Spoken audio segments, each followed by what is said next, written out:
ಭಾರತವನ್ನ ಶ್ರೇಷ್ಠ ಭಾರತವನ್ನಾಗಿಸುವ ನಿಟ್ಟಿನಲ್ಲಿ ಹುಟ್ಟಿಕೊಂಡ ನಮೋ ಭಾರತ್ ತಂಡದಿಂದ ವಿಶೇಷ ಕಾರ್ಯಕ್ರಮ ಪುತ್ತೂರಿನಲ್ಲಿ ಗುರುವಾರ ನಡೆಯಿತು. ಯುವ ಸಮುದಾಯವನ್ನ ಗುರಿಯಾಗಿಸಿಕೊಂಡು ನಡೆಯಲಿರುವ ಜಿಲ್ಲೆಯ ಪ್ರಥಮ ಕಾರ್ಯಕ್ರಮದಲ್ಲಿ ನಮೋ ಬ್ರಿಗೇಡ್ ಸ್ಥಾಪಕ ಚಕ್ರವರ್ತಿ ಸೂಲಿಬೆಲೆ ಭಾಗವಹಿಸಿದ್ದರು. ಕಾರ್ಯಕ್ರಮಕ್ಕೂ ಮುನ್ನ ಸೂಲಿಬೆಲೆ ಪುತ್ತೂರು ಸೀಮೆಯ ಅಧಿಪತಿ ಶ್ರೀ ಮಹಾಲಿಂಗೇಶ್ವರನ ಸನ್ನಿಧಿಗೆ ತೆರಳಿ ದರ್ಶನ ಪಡೆದರು. ಈ ವೇಳೆ ಮಾಧ್ಯಮದವರ ಪ್ರಶ್ನೆಗೆ ಉತ್ತರಿಸಿದ ಚಕ್ರವರ್ತಿ ಸೂಲಿಬೆಲೆ, ಲೋಕಸಭಾ ಚುನಾವಣೆಗೆ ಸ್ಪರ್ಧಿಸುವ ವಿಚಾರ ವದಂತಿಯಷ್ಟೇ. 2014-2019ರಲ್ಲೂ ಇಂತಹ ವದಂತಿ ಹರಡಿತ್ತು. ಈಗ 2024ರಲ್ಲೂ ವದಂತಿ ಹರಡಿದೆ. ರಾಜಕೀಯ ಆಸಕ್ತಿಯ ಪ್ರಶ್ನೆ ಬೇರೆ, ಅದಕ್ಕೆ ನನ್ನ ವಿರೋಧವಿಲ್ಲ. ಆದರೆ ಸೀಟ್ ಕೇಳಿಕೊಂಡು ಹೋಗುವುದಿಲ್ಲ. ಅಂತಹ ಅವಕಾಶ ಬಂದ್ರೆ ವಿರೋಧ ಇಲ್ಲ ಎಂದರು.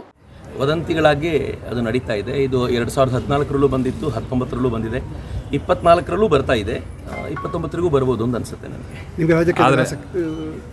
ರಾಜಕೀಯದ ಆಸಕ್ತಿಯ ಪ್ರಶ್ನೆ ಬೇರೆ, ಆದರೆ ರಾಜಕೀಯ ಹೇಗೆ ಅಂತಂದರೆ ಕಳೆದ ಅನೇಕ ದಿನಗಳಿಂದ ನಾನು ಹೇಳ್ತಿದ್ದೀನಿ, ಅಕಸ್ಮಾತ್ ಈ ಬಾರಿ ಆ ಥರದ್ದೇನಾದರೂ ಆಲೋಚನೆ ಬಂತು ಅಂತಂದರೆ ನಾನು ಅದರಲ್ಲಿ ವಿರೋಧ ಅಂತೇನಿಲ್ಲ. ಕಳೆದ 10 ವರ್ಷಗಳಿಂದ ನಾನೇನು ಅದನ್ನು ಕಾಪಾಡ್ಕೊಂಡು ಬಂದಿದ್ನೋ, ಈ ವರ್ಷ ಅಕಸ್ಮಾತ್ ಹಾಗೇನಾದರೂ ಪ್ರಸಂಗ ಬಂತು ಅಂತಂದರೆ ಡೆಫಿನೆಟ್ಲಿ ಅದನ್ನು ಸಡಿಲ ಮಾಡ್ಕೊಳ್ತೀನಿ. ಆದರೆ ಕೇಳಿಕೊಂಡು ಹೋಗುವ ಪ್ರಶ್ನೆಯೇ ಇಲ್ಲ.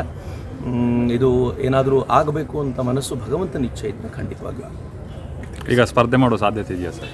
ಏನೂ ಇಲ್ಲ, ನಂದೇನು ಆ ಥರದ ವಿಚಾರಗಳಿಲ್ಲ. ರೂಮರ್ ಅಂತೂ ತುಂಬ ಹತ್ತಿದೆ, ಆದರೆ ಇದುವರೆಗೂ ನಾನು ಯಾರನ್ನೂ ಕೇಳಲಿಲ್ಲ, ಯಾರೂ ನನ್ನನ್ನು ಕೇಳಿಲ್ಲ. ಹೀಗಾಗಿ ಇದು ರೂಮರ್ಗಳಾಗಿಯೇ ಇವೆ. ನಾನು ಅದ್ರ ಬಗ್ಗೆ ತುಂಬ ತಲೆ ಕೆಡಿಸ್ಕೊಂಡು ಇಲ್ಲ. ಬರೀ ನೀವುಗಳು ಹಬ್ಬಿಸ್ತಾ ಇರೋ ರೂಮರ್ ಅನ್ನಷ್ಟೇ. ನಮ್ಮ ಟಿವಿ ಕರಾವಳಿ ಕರ್ನಾಟಕದ ನಾಡಿಮಿಡಿತ.